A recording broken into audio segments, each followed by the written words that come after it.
Berliners open their hearts, homes to those fleeing Ukraine. Tens of thousands of people fleeing the war in Ukraine have been arriving in Berlin.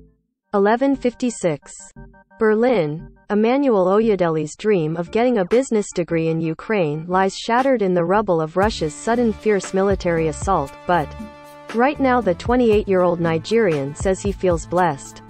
After hastily escaping Kyiv as Russian forces advanced, Oyedeli, his brother and two young female friends spent days trying to flee Ukraine by train and on foot before eventually making it to Berlin, where they were welcomed into a stranger's home.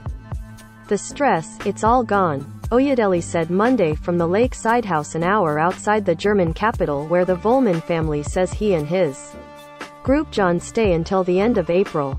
The only stress I have right now is the sympathy, the sadness in me to see my brothers who are stuck in Kyiv or other regions of Ukraine, Oyedeli told the Associated Press. Aside from the threat of being caught in the fighting, lack of electricity means those left behind are now sleeping in cold apartments without warm water or any way to cook, he said.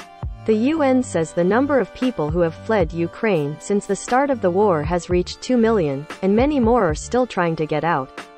Among the mere tens of thousands of foreigners, including many students from Asia and Africa who, like Oyedeli, had hoped to get a foothold in Europe with a degree in.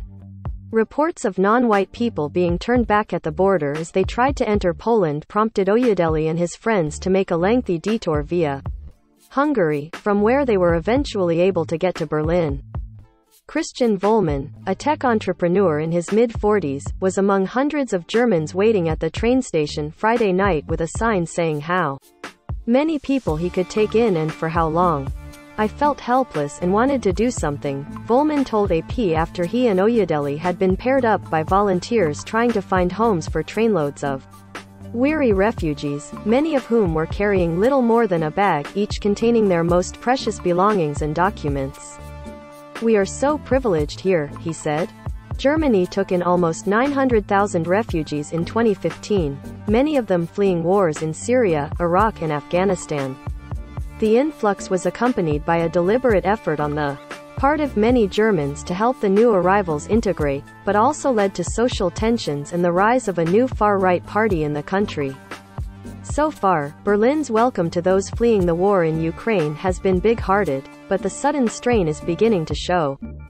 It's very important that people don't just arrive in Berlin, but also are accommodated in other states so that we can manage it, Berlin Mayor Franziska Giffey said Monday. Of the more than 10,000 people arriving in the German capital each day since Friday, the overwhelming majority have found shelter in private accommodation with friends or volunteer hosts. Giffey praised the goodwill of Berliners but warned that it likely won't be a long-term solution. If someone clears out their children's room, they can do that for a while, for 1 or 2 or perhaps a few weeks, she said, but warned that eventually people might need long-term accommodation elsewhere. Volman is convinced he made the right choice taking in Oyedeli and his friends.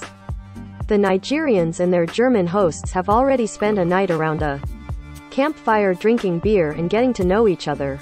It was great to see how grateful they were, how much joy they had and how many plans they're already making, Volman said. He hopes the wave of support many Europeans are showing toward those fleeing Ukraine will continue. In my view, this sends a very strong signal, Volman said. The more aggression there is, the more solidarity has to come from our side. Oyedeli, too, has his hopes pinned on Europe.